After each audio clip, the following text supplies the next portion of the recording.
Imagine this scenario.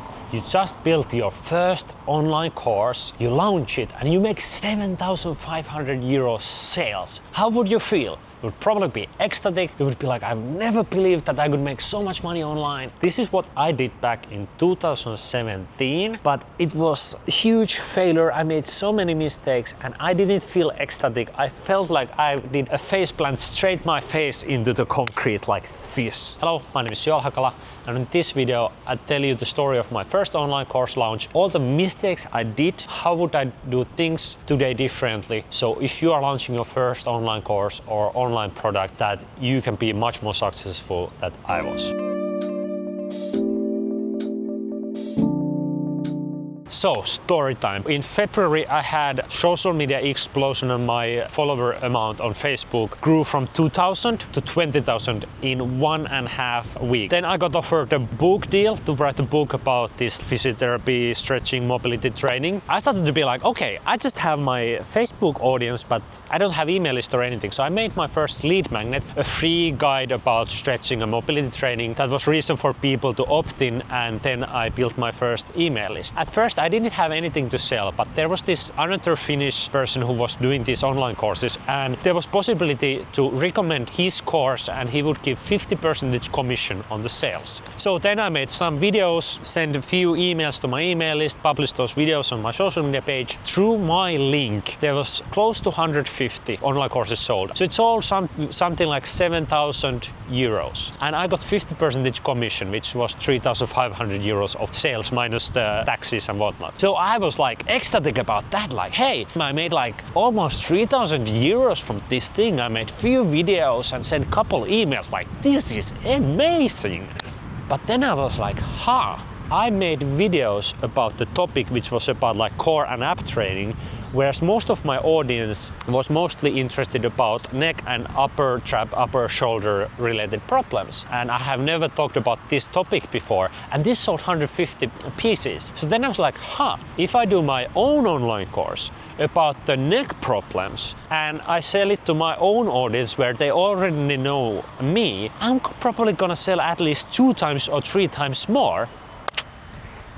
This was the mistake number 1, because this person who did the online course that I then was affiliate for, he had done sales pages and copywriting before, and it wasn't the first thing he was selling. So he had a thing that was proven to convert and he knew what he was doing. I did not. So I was building my expectations of how much I can sell that online course based on really superficial things and thoughts. And that created a problem of my expectations were inflated, and then when I didn't make nearly as much sales as I was thinking that I would for sure make, then it makes you feel like it was a failure. So expectations getting too high, and then also being like, hey, I haven't done this before. It's not guaranteed like success because I've not done it before. I'm gonna make mistakes. Example, I copied what he did on the sales page and just changed things from core and ab training to neck problems. But because I didn't understand copywriting, it wasn't a good sales page and the copywriting wasn't good. So just copying what someone does without understanding the context and the reasons why they have done exactly what they did usually leads to not so good results. Even though it's good to start by following some proven path. So example, if a chef makes an amazing cake, it's probably a good thing to start from a proven recipe.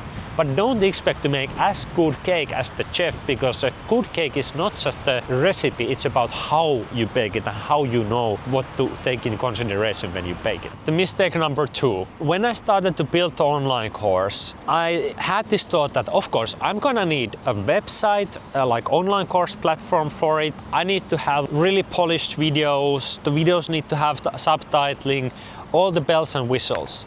This was a mistake because the core thing would have been to just make sure that I have a product that my audience needs. All I would have needed is just the sales page, way to take payments, and it could have been even for the first launch, just like telling people like, hey, send me this amount of money to this bank account. And I wouldn't have needed the online course platform. I could have just sent them the video links on email. That would have been good enough for the first launch. But now, I spent a lot of time learning how to build that website and that online course platform. And back in 2017, it wasn't as easy as it is right now. Number one, today if you want to do something, you have so much video content of how to do guides. Back then, the softwares were really shitty. I was building online course platform with WordPress and it was nightmare. The information on how to do it was really scarce, and especially if there's something, it was only in English, not much in Finnish, and at that time my English wasn't that good. And then when I ran into issues, I didn't have AI to ask me to help. So I spent so much effort trying to build the online course platform, figure it out. And then I ran into one technical issue. So in Finland, we have a different alphabet than in example in English. I needed to make the website support, but something went wrong and it didn't show the alphabets correctly. Then I paid a person to help me figure out what's the problem, but I spent so many hours trying to just fix this bug, and I wouldn't have needed to do that if I would have just gone with some software where all I would have needed is like one landing page, sales page, or I wouldn't have even needed sales page. All I would have to do is like send my email list an email telling about the course and tell them like, hey, if you send me money to this account, I will like activate the course to you. I could have started with really quick test of who buys this, why they buy, do they even buy, and then invest that money into building the online course and building better videos and what. At the end, it was like my expectation was here, this is the amount of sales I got, and after expenses, I was left with this much of actual money at hand when I had been putting this much of hours and energy and expectations to the whole thing. So then I felt like face plant to the concrete face first, and I felt so awful about it. And then the main points to learn from this story. So important, I wrote the key things down. Number one is the zero expectations. Anything you get from this thing, any sales, any learning, is what you're looking for. Everything is bonus. So if you put any expectations, you are just setting up yourself for failure, because if you're doing something you haven't done before, there's no guarantees of how it will go. When you set the zero expectations, you can be happy about anything, and you also prevent your mind from going into being stuck with fear, or you starting to procrastinate because you're afraid of failing or afraid of what someone says. Because if someone doesn't like something about the course, it's feedback for you to know what to improve on and how to get closer to that success. Second thing, keep it simple. It's so easy to get caught in this like, I need fancy websites, I need studio quality video. The simpler you keep it, the faster you can get started, the faster you get feedback, the faster you learn, the faster you can actually make a good product. The simpler it is, the higher likelihood it is that you will actually start and you will actually launch it. Because the big thing I see is that there's a lot of people I have talked to who don't think like, I would want to do something entrepreneurship wise. I don't know, I don't have the right idea. I don't know what I would sell. I don't know, I'm still trying to figure out how to do it. So the more complex it is, the less likely you are to actually do it. Imagine working 100 hours and then you end up getting one sale. Even if you're happy about that one sale you got, if it's let's say just online course which is worth like 27 euros, 47 euros, you will probably feel bad because what you got, the output, is not anywhere close to like the input you put. But if you got that one sale for 10 hours of work you put in, now you might see like, okay, it's not a good hourly like rate what I'm getting, but okay, if I can sell more, I can see how this works. So keeping it simple is setting up you for success, but also is best for your customers because you can get feedback quickly and then you can make a better product quickly versus working long time to get it launched. And then if you do the second version of something that was really complex and time consuming to take, it will take ages before you get to the second and better version that your customers will get to enjoy. Number 3. First one fails, second one succeeds. When you're doing something new, why would you succeed?